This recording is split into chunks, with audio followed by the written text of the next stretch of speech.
Hello everyone, কেমন আছো সবাই? আশা করছি খুব ভালো আছো, আর আমিও খুব ভালো আছি। বন্ধুরা, ভিডিওটা কিন্তু দেখতে শুরু করো ছোট্ট একটা লাইক দিয়ে, মাঝে একটা কমেন্ট করো, আর শেষ করো কিন্তু একটা সাবস্ক্রাইব দিয়ে। এটা হচ্ছে দোল পূর্ণিমার ভিডিও। আজ হচ্ছে দেবদোল। তো সকাল থেকেই আমি লেগে পড়েছি, আমি আর আমার শাশুড়ি মা।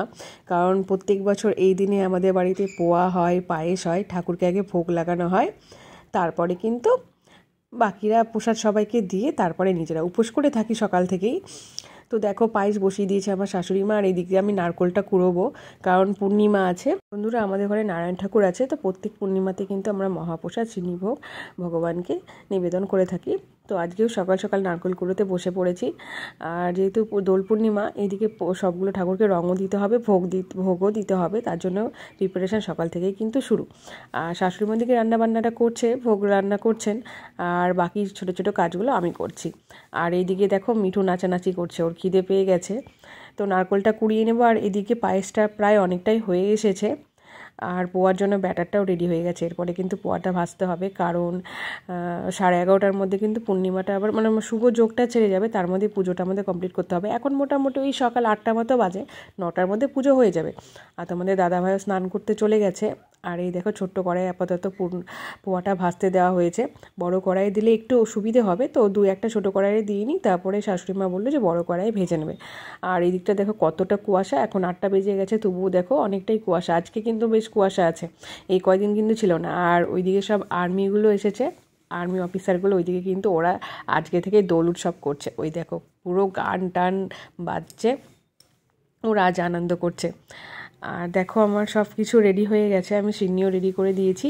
আর এবার তোমাদের দাদাভাই চলে আসবে, এসে পুজোটা করে নেবে। এই হচ্ছে আমাদের নারায়ণ ঠাকুর দেখো। আর এদিকে আরও সব ঠাকুর আছে, গোপাল আছে, কালীমা আছে, মা লক্ষ্মী আছে, গুরুদেব আছে। তো আমি গোপালকে অভিষেক করাবো, তার জন্য পঞ্চামৃতটা রেডি করে নেব। তার আগে ফল টল কেটে নিয়ে পঞ্চামৃতটা রেডি করে রাখছি। আর ওইদিকে দেখি পোয়াটা কত দূর। তো দেখো, শাশুড়ি মা বড়ো কড়াইতে ভাজছে, কারণ তাড়াতাড়ি পুজোটা করতে হবে। তো বড় কড়াই দিলে একসঙ্গে 2-3টে হচ্ছে, সুবিধে হবে, তাড়াতাড়ি হয়ে যাবে। আর ওই ছোটোটাতে একটাই হচ্ছিলো বলে বড়টাতে দিয়ে দিল। আর অনেকটা পোয়া ভাজা হয়ে গেছে, তো চলো আমি ফল টল সব কেটে রেডি করি। আর দেখো, পায়েস হয়ে গেছে। তো আজকে প্রথমেই আগে গোপালের জন্য কিন্তু আমি পায়েসটা তুলে নেব। আর তোমাদের দাদাভাই ওইদিকে নারায়ণ ঠাকুরকে পুজো দিচ্ছে, আর এইদিকে আমি ফল টল কাটি, একটু রেডি করে নিই, তাহলে সুবিধে হবে তাড়াতাড়ি। শ্বশুরবাড়ির প্রত্যেক বছরে, গত 3 বছর হলো আমার বিয়ে হয়েছে, প্রত্যেক বছরে কিন্তু এভাবেই চলে। দেবদোলে ভগবানকে রং দিই, আর পরের দিন যেটা হয় সেই দিন কিন্তু আমরা দোল খেলি, বড়দের পায়ে আবির দিয়ে, তারপরে কিন্তু আমরা রং খেলি।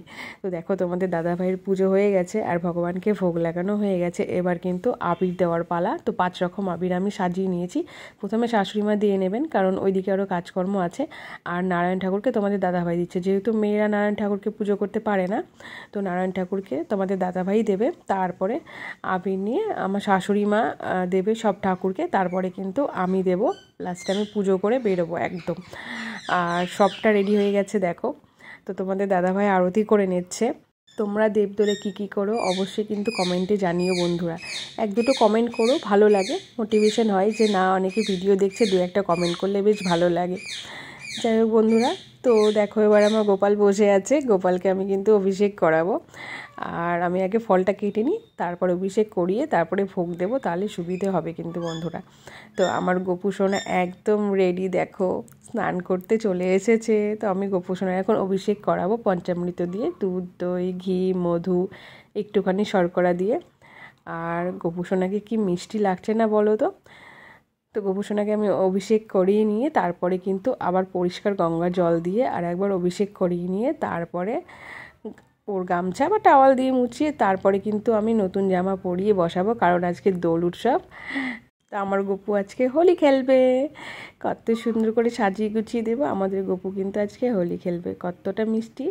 তো আমি পরিষ্কার জল দিয়ে এবার গঙ্গা জল দিয়ে স্নান করিয়ে তারপরে কিন্তু ওকে আমি একটা সাদা জামা পরাবো আজকে, তাহলে একটু হোলি হোলি আছে না, রং খেলবে, বেশ ভালো লাগবে দেখতে। তো আমি ও গপুর স্নান হয়ে গেছে, এবার আসনে বসিয়ে দিলাম। আর 2টো তুলসী পাতা দিয়েছি চরণে, আমি প্রত্যেক দিনই দিয়ে থাকি, চরণে তুলসী পাতা দিই, তারপরে বসিয়ে দিই গপুকে। আর দেখো, আজকে মুকুটটাও পরিয়ে দিয়েছি, কী সুন্দর লাগছে না। তো আমার শাশুড়ি মা এলো, তো আমার শাশুড়ি মা আগে রঙগুলো দিয়ে দিচ্ছে আবির, সব ভগবানের পায়ে, গুরুদেব আছে, মা লক্ষ্মী, মা মঙ্গলচণ্ডী, তারা মা, তো সবাইকে দিয়ে আর তারপরে তোমাদের দাদাভাই যেহেতু দিয়ে নারায়ণ ঠাকুরকে দিয়েছিল আর বাকি ঠাকুরগুলোকে দেওয়া হয়েছিল না, তো তোমাদের দাদাভাই দিয়ে তারপরে এবার দেখো আমি গপুকে কিন্তু রং লাগাচ্ছি। আমাদের গপুকে কত মিষ্টি লাগছে না বন্ধুরা, দেখো তো। রাধে রাধে। তোমাদের কিন্তু গপুকে যারা যারা রং দিয়েছে অবশ্যই ছবি পাঠিও, দু একটা ছবি দেখলে কিন্তু ভালো লাগবে। তোমরা কিন্তু কমেন্ট করতে চাও না বন্ধুরা, এক দুটো কমেন্ট করো, আমারও ভালো লাগবে যে না ভিডিও দেখছো, কমেন্ট করলে কিন্তু বেশ ভালো লাগে। তো গপুর দেখো মুকুটটা পড়ে গেল, তো আমি গপুকে ভালো করে আগে রং লাগিয়ে নিই, তারপরে কিন্তু আমি মুকুটটা আবার পরিয়ে দেবো। তো আমার বাবার বাড়িতেও গোপাল আছে, গপু কিন্তু ওইখানেও দারুণ এনজয় করে হোলি খেলবে। তো আমি দেখো রং টং দিয়ে দিয়েছি আমার গপু সোনাকে, তারপরে কিন্তু আমি মুকুটটা খুব সুন্দর করে পরিয়ে দিলাম, কারণ মুকুটটা একটুখানি বেশি বড়ই হয়েছে গপু সোনার, তো একটু খুলে খুলে যাচ্ছে। তো এবার গিয়ে একদম মাপ মতো কিন্তু নিয়ে আসবো। তারপরে আমি গপু সোনাকে এখন ভোগ লাগাবো, ভোগ লাগিয়ে দিয়েছি পায়েস, পোয়া, ফলমূল সব দিয়ে। তো আমি গপুকে এবার খাইয়ে দেবো, কারণ ও তো বাচ্চা, গপুকে তো খাইয়ে দিতেই হয়। তোমরা কে কে গপুকে খাইয়ে দাও বলো তো? আশা করি সবাই দাও গপুকে খাইয়ে। তো আমি রোজ গপুকে খাইয়ে দিই। তো গপুকে খাইয়ে দিয়ে তারপরে কিন্তু আমি গপুকে জল খাইয়ে মুখ মুছিয়ে দেব। তারপরে দেখো গপুকে আজকে না মনে হচ্ছে শুধু গপুকে দেখি, গপুকে কত সুন্দর লাগছে বলো তো বন্ধুরা।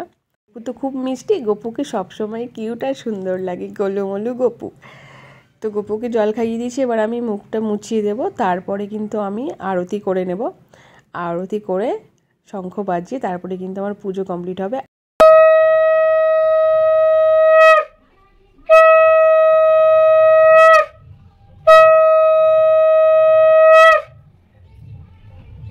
তো বন্ধুরা দেখো আমার পুজো সম্পন্ন হয়েছে। তো তোমাদেরকে আমাদের ঠাকুর ঘরটা দর্শন করায়। দেখো বাবা নারায়ণ, বাবা ভোলেনাথ, এইদিকে আছে মা মশনা মুসনি আর কাঁচাকালি মা, আর আমাদের গপু সোনা, তারপরেই আছে মা লক্ষ্মী, বাবা নারায়ণ, আর এইদিকে দেখো মা মঙ্গলচণ্ডী, তারা মা, মা লক্ষ্মী নারায়ণ মূর্তি একসাথে আছে। আর এইদিকে আছে গুরুদেবের স্থান, আর তার সাথে আছে বাবা লোকনাথ আর শ্রীরাম ঠাকুর। সবাইকে আমি আবির দিয়েছি আজকে, ভগবানের পায়ে আবির দিয়েই কিন্তু দিনটা আমি শুরু করলাম। আর ওপরে সব ঠাকুরকে দিয়েছি। আর আমাদের তুলসী গাছটা দেখো গঙ্গা লাভ করেছে, তো আমি তুলসী এই বেদিতেই কিন্তু আমি আবির দিয়েছি। আর বাইরে দেখো এত এত ঝলমলে রোদ উঠে গেছে এখন, সকালেতে কিন্তু যতটা কুয়াশা ছিল এখন ততটা নেই, মোটামুটি 9টা বাজে। তারপরে দাদুর পায়ে আবির দিয়ে দিলাম, এটা 2 দাদু। তারপরে আমার ডোডো সোনার ছবির সামনেও দিলাম, ডোডো সোনাটা নেই, আগের বছর কিন্তু ছিল, কতটা মানে চুপচাপ বসেছিল, আর এই বছর সোনাটা নেই, ছবি হয়ে গেছে। তুই আমাদের মনে সারা জীবন থাকবি ডোডো। যেহেতু পশুদের গায়ে রং দিতে নাই, আমি ওর ছবির সামনেই দিলাম।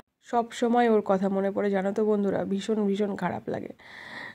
তারপর আমি প্রত্যেকটা দুয়ারের সামনে আমার শাশুড়ি মা রং দিয়েছে। আর ভাবলাম তোমাদের সাথে একটু কথা বলি, তো বাইরে এত সব গান চলছে, কপিরাইট চলে আসবে। তো বন্ধুরা এই ছিল আমাদের ছোট্ট দোল উৎসব। তোমাদের কেমন লাগলো অবশ্যই জানিও, ভালো লাগলে একটা লাইক কমেন্ট শেয়ার করে পাশে থেকো। দেখা হচ্ছে খুব শিগগির আর একটি নতুন ভিডিওতে। তোমরা সবাই সুস্থ থেকো, ভালো থেকো। ফেসবুক থেকে দেখলে আমার পেজটিকে ফলো করো, আর ইউটিউব থেকে দেখলে চ্যানেলটিকে সাবস্ক্রাইব করো। টাটা।